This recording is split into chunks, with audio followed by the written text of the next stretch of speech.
Moshe Ben Julie et la Mishloshema de Sarah Rivka Bat Raphaël. Amen. Amen. Amen. Donc, je ne sais pas si on va finir le texte aujourd'hui. En tout cas, on va s'en approcher. Nous étions à la lettre. Donc la semaine dernière, nous avions vu un passouk. Je pense, on ne peut pas dire qu'il y a plus un passouk mythique que l'autre, plus fondamental que l'autre. Et la semaine dernière, on s'était beaucoup arrêté sur la notion de Oz, la notion de force, de rigueur, de chutzpah d'ikdusha, on avait appelé ça comme ça. L'arrogance positive. Cette arrogance positive qui va devenir nécessaire avant que Mashiach ne vienne, parce que pour pouvoir rester quelqu'un de droit, quelqu'un de bien, il va falloir s'affirmer à contre-courant de tous, quitte à être ridicule, et donc s'armer de Oz. Comme on a dit, Oz vehadar levusha, la tisrak le yom acharot. Alors la fin du passouk, on ne s'était pas trop arrêté dessus, mais d'après ce qu'on a expliqué, elle marche très bien. Parce qu'on a dit, Oz vehadar levusha, elle est habillée de chutzpah, d'arrogance et de hadar, et en même temps c'est quelque chose qui la rend jolie. Donc c'est pas une chutzpah au contraire qui amouchit la personne moralement. La tisrak le yom acharot. Et elle rigole jusqu'au dernier jour. Elle sourit jusqu'au dernier jour. Ce passouk là, dans les différents commentateurs, est ramené que il ne fait pas que de la femme, bien entendu. On parle de tout homme. Les Réchaïm vivent dans la culpabilité toute leur vie. A contrario, les gens droits, les gens bien, les gens qui vivent selon les règles de la Torah, sont des gens qui sont fiers de leur avancement, de leur progrès, de ce qu'ils réalisent au jour le jour, et jusqu'au dernier jour, Vatisrak le yom acharot. Il y a des gens qui font semblant de rire toute leur vie, et lorsqu'arrive le dernier jour, alors ils se mettent à pleurer. Ça, bon, c'est une grande ma'ala. C'est vrai que lorsque on imagine un être humain sur Terre qui s'apprête à quitter ce monde, qui s'apprête à quitter sa famille, alors il y a des pleurs. C'est pas seulement des pleurs on va dire, pas seulement de tristesse, de séparation. Il y a aussi énormément de pleurs de regret. On regrette ne pas avoir fait d'efforts avec sa femme, avec ses enfants, ne pas avoir été aussi droit que l'on pouvait. On regrette énormément de choses. C'est des pleurs de regret. Un tzaddik, quelqu'un qui n'a pas grand-chose, quelqu'un qui a fait un travail véritablement, toute sa vie était un programme qui l'amène à ce jour, à ce Yom Acharon, alors il part avec le sourire. Comme ça la Gemara dit, quelqu'un qui part avec le sourire, Siman Yafelo. C'est un bon signe. Ça veut dire que lui, bon, Hachem, il n'a pas grand-chose à se reprocher, et que quand il arrive là, c'est la même sugya là-bas, la Gemara dit, quelqu'un qui est niftar la veille de Kippour, Siman Ralo. C'est pas bon signe. Parce que aujourd'hui, il n'a même pas laissé Kippour. Quelqu'un qui part après Kippour, c'est connu, Siman Yafelo. Siman Yafelo. Ça veut dire que c'est... Mais quand on part, est-ce que toutes les bêtises qu'on a pu faire dans notre vie passée, est-ce que on peut partir quand même tranquille si on a pris conscience de ces bêtises et qu'on a fait le chouva ou non? Justement, ça dépend combien la personne a fait de chouva. Il y a des chouva juste au dernier moment, à la dernière seconde. Non, pas à la dernière seconde. Donc, mais ça n'empêche qu'au dernier jour, on doit, enfin je suppose, on doit penser à toutes les bêtises qu'on a pu faire quand on est venu. Ce que je veux dire grossièrement, c'est que bien sûr qu'il y a des gens bien qui pleurent aussi avant de partir. Et il y a des gens moqueurs, des gens légers qui partent avec le sourire. Mais ce que je veux dire par là, c'est que il y a des gens qui voient ça comme une fatalité, toute leur vie, ils ont investi dans ce monde. Donc quand ils partent, automatiquement, ils sont tristes, ils sont frustrés. Ils auraient voulu que ça continue. Mais quelqu'un pour qui la vie était une longue préparation à ce qui va se passer après, alors lui, il peut se permettre de sourire. C'est ce que je veux dire. Batisra Klei Yom Acharot. Cette Torah, en tout cas, qu'il a étudiée, elle lui sourit au dernier jour. Alors, on continue avec la lettre P. tout d'un coup, Pia patra bechorma vetorat chesed al leshona. Pia patra, sa bouche, elle l'ouvre bechorma, avec sagesse. Vetorat chesed, et une Torah de bonté, al leshona, il y a sur sa langue. Alors essayons d'expliquer un petit peu, bien entendu, qu'on ne peut pas résumer ce verset à une circonstance, à une personnalité. Ça fait référence à énormément de choses. Déjà, il y a une première chose qui est frappante. Jusqu'à maintenant, jusqu'à la lettre P, quand même, voilà, on a fait Aleph, Bet, Gimel, Kaf, Lamed, on arrive à P, et là, tout d'un coup, elle se met à parler, cette femme, cette échétrelle. Tov, la Gemara, elle dit à Sarah Kabim, Shel Dibour, Yardu la Olam, Tesh ala Krunashim. Il y a sur les. Il y a 10 mesures. Akadosh Baruch Hu, il a créé 10 mesures de parole. Et sur ces 10 mesures, 9 paroles, les femmes, elles ont prises. Ouais, les femmes, elles ont prises. Et le dixième, elle négocie encore. Il y en a qui disent comme ça. Mais. Est-ce qu'elles ont le capital? En tout cas, c'est clair que. Bon, c'est connu, et ça, c'est une réalité qu'on peut constater tous. Une femme, elle prend énormément, c'est même pas du plaisir, c'est vital pour elle. C'est vital d'exprimer tout à travers la parole. On voit que cette Eshet Chayil, bien qu'elle a une nature de femme qui aime parler, Pia Patra al Bechorma.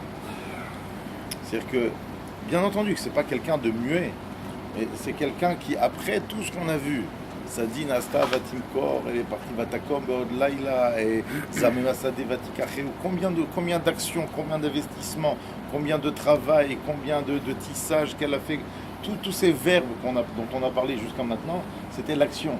La Eshet Chayil, c'est quelqu'un qui est d'abord dans l'action, et qui, après avoir eu tant et tant d'expérience, alors elle se permet de parler, elle se permet d'ouvrir la bouche. C'est une grande leçon, on parle pas, c'est trop facile de parler c'est trop facile de parler sur la femme alors qu'on est entre hommes, mais c'est une... Et là, derrière toi, là-bas. C'est pas la même chose, c'est une jeune fille, c'est pas une femme. Voilà. Et non, Bémet, c'est une grande leçon pour nous tous. C'est-à-dire que avant de donner des leçons à qui que ce soit, alors un homme doit s'imprégner énormément d'abord d'expérience, de réalité, d'action. Il doit être sur le terrain d'abord. Et une fois qu'un homme effectivement a passé un certain âge, il a une expérience, il a fait des choses, il a relevé des défis, alors là il peut se permettre d'ouvrir la bouche. Mais c'est là qu'on va Pia Patra Bechorma. Bon, bien entendu, il y a des gens qui vont dire oui, alors il y a des gens qui ouvrent pas la bouche, mais parce qu'ils sont tristes, on leur donne pas la parole. Alors ils sont frustrés. Non, pas du tout. Elle, c'est pas qu'elle est frustrée. Elle attend juste d'avoir quelque chose de transcendant, de complètement vrai à dire pour ouvrir la bouche. Mais sinon, ça veut dire que normalement, ça la dérange pas. Vetorat chesed al leshona. La Gemara dans Zvachim Daf Kuf Bet, elle ramène là-bas l'exemple de Elisheva. Vous connaissez Elisheva? Elisheva, c'est la femme de... Ah, ça c'est Bathsheba. Elisheva, c'est la femme de Aaron à Cohen, messieurs. C'est quand même grave. C'est marqué Mefourage dans la paracha Shemot. Ça fait juste 50 ans que vous lisez le même texte. Hein. C'est pas dans Rashi, hein, c'est dans la Torah. Excusez-moi.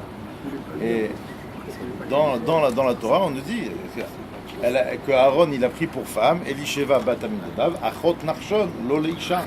Le fameux Narshon qui a sauté dans la mer, dans le Kriyat Yam-Souf, exactement. C'était le beau-frère de Aaron à Cohen. C'est marqué ce jour-là, Rosh Chodesh Nissan, 5740.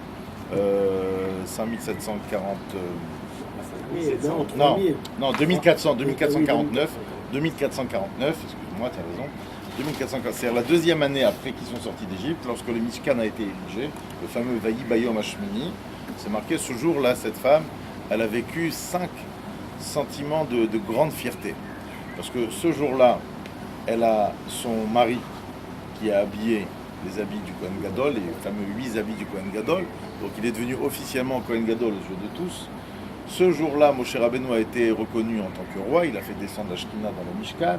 Ce jour-là, son frère, Narshon, c'est le premier, Vayi Amakri Varishon, Parashat Naso, il a ramené le premier korban au Beth Amikdash, c'est le premier.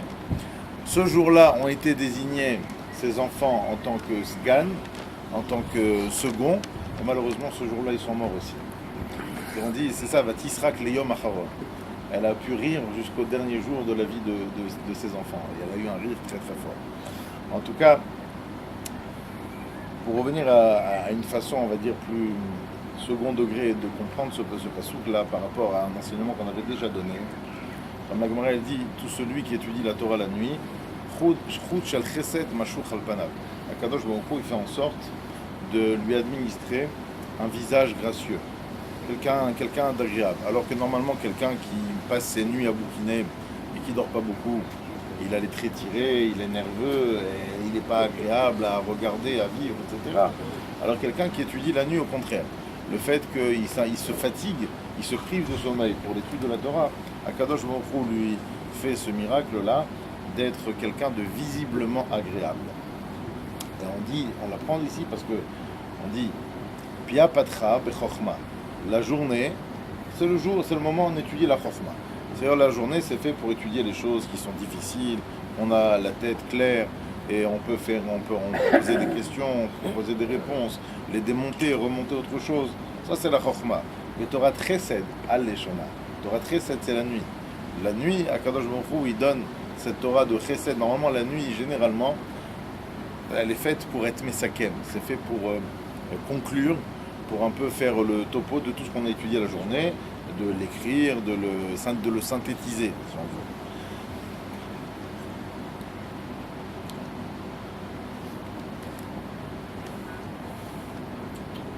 En tout cas, donc voilà, ce qu'on apprend de là, c'est qu'un Talmid Chacham, comme ça le Gaon de Vilna ramène, un Talmid Chacham eno poteach piv ela bechokma. כמו שאמרו, אפילו שיחת חולין של תלמידי חכמים צריכה תלמוד. Même lorsque les Talmidei Chachamim parlent, un véritable Talmid Chacham, dit de ce nom, dit on va dire à des propos, à des discussions banales avec des camarades à lui, avec des collègues à lui. Alors, pourquoi il a parlé de ce sujet? Pourquoi il a présenté de cette façon? Même ça, on peut l'analyser.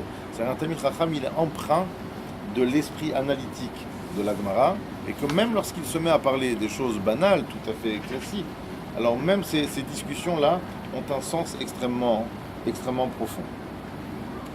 Justement, par rapport à ça,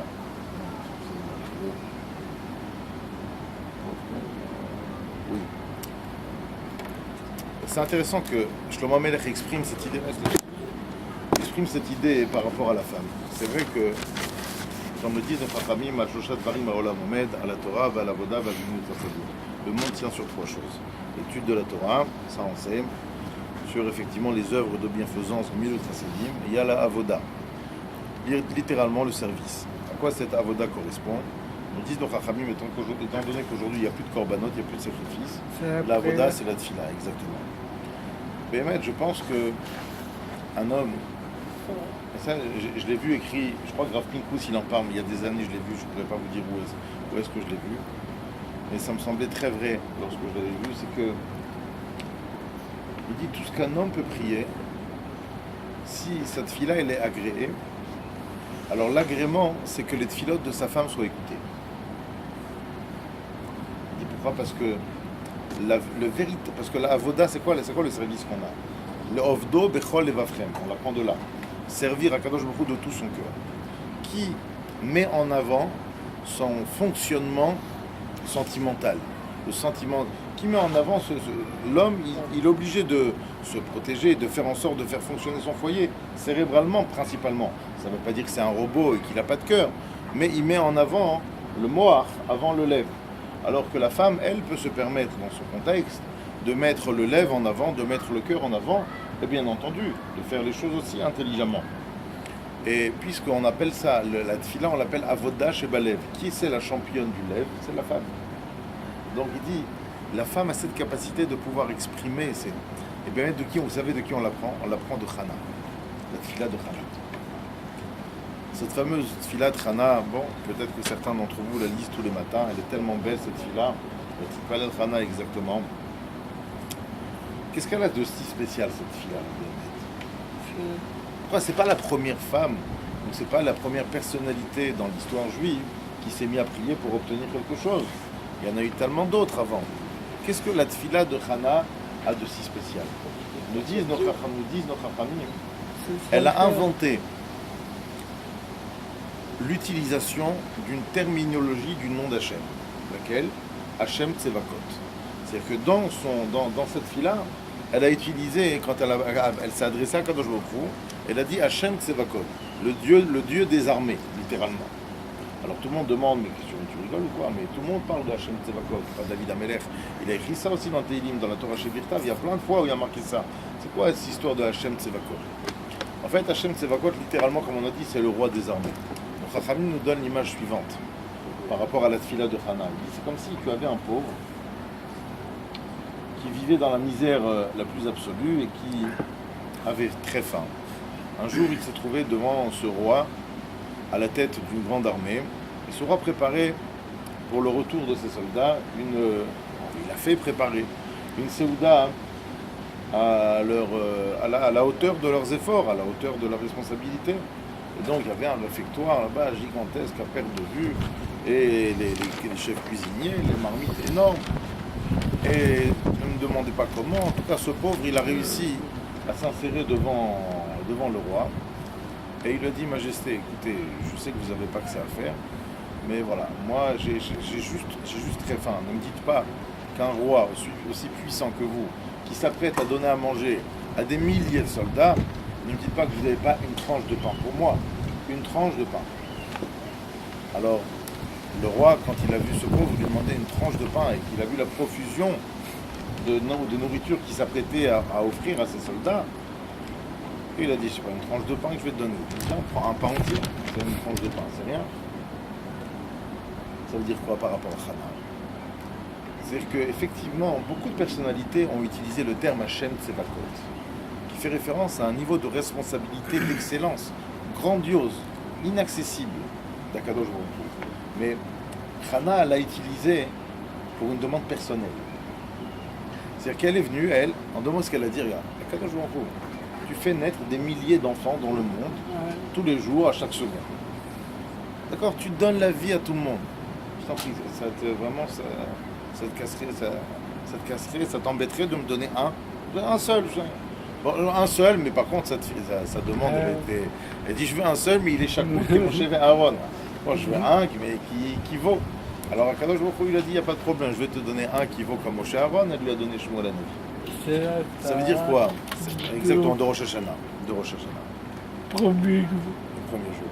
C'est que, en fait, c'est ça la chokhma d'une femme. La chokhma d'une femme, c'est qu'elle a su trouver les mots. C'est une image, bien entendu. Bien sûr que Kadosh Baruch Hu avait prévu de faire naître le prophète Samuel et de donner un enfant à cette femme malheureuse qui en était privée jusqu'aujourd'hui. C'est clair que c'était prévu dans le destin. Mais de quelle façon c'est arrivé? Pour nous enseigner à nous.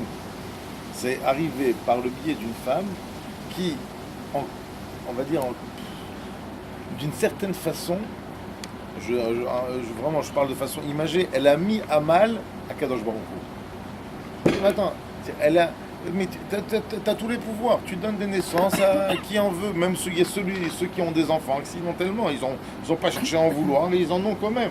Dire quoi? À moi qui désire tellement, tu vas me priver. C'est ça la chokhma. La chokhma d'une femme, c'est qu'elle sait amener la chose qu'elle va demander de façon à ce que tu ne puisses pas refuser. D'accord, méfie-toi, si un jour ta femme elle te demande t'as combien sur le compte, alors c'est qu'il y a une Rolex derrière, quelque chose comme ça. Alors, en tout cas, et c'est extraordinaire parce que c'est pour ça que la tfila de Hana elle est connue pour cette tfila, parce que nos tfilot, les Anshe Knesset Agdola, qui sont venus des années après et qui ont écrit, qui ont instauré, organisé notre tfila, ils l'ont fait à l'image de Hana, c'est-à-dire, la première chose, on parle d'intelligence. Qu'est-ce qu'on dit? Ata chonen, la dame da'at. Tu donnes gratuitement, chonen, les gens de Chinam, tu donnes gratuitement à l'homme l'intelligence. Alors donne-nous un petit peu de Chokhma Binadat, etc. La même chose, Refaenu Hashem et Nerafé. Akadosh Baruch Hu, t'es notre guérisseur, c'est toi qui nous maintiens en bonne santé. Alors Ve'ala Rucha Umar Penechol Tachalwenu, etc.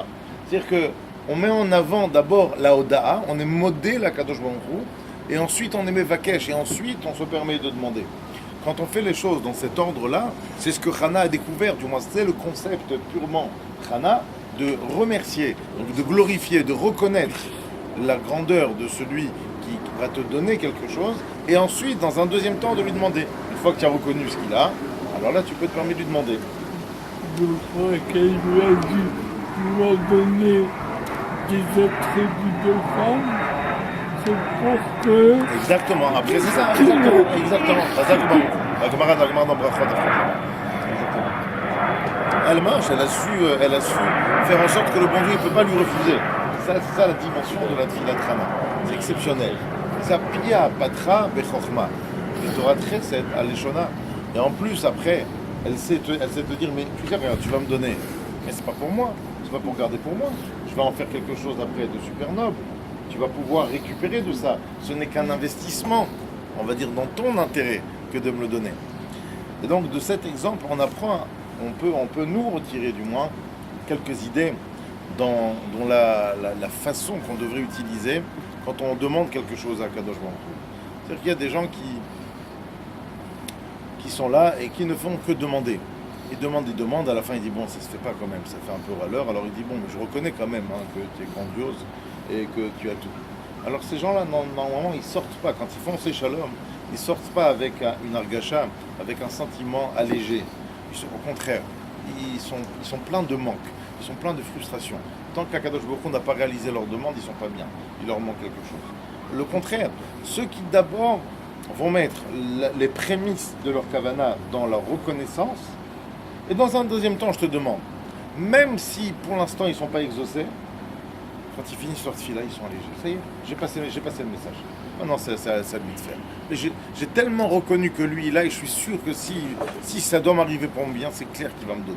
À partir de là, il n'y a aucune frustration, il n'y a aucun manque, et la tefila, on va dire, a tout son bénéfice qu'elle mérite. Alors, quand on parle de Torah Chesed ici, le Torah Chesed al-Leshona, c'est quoi cette Torah de Chesed? Il y a plusieurs explications à ça.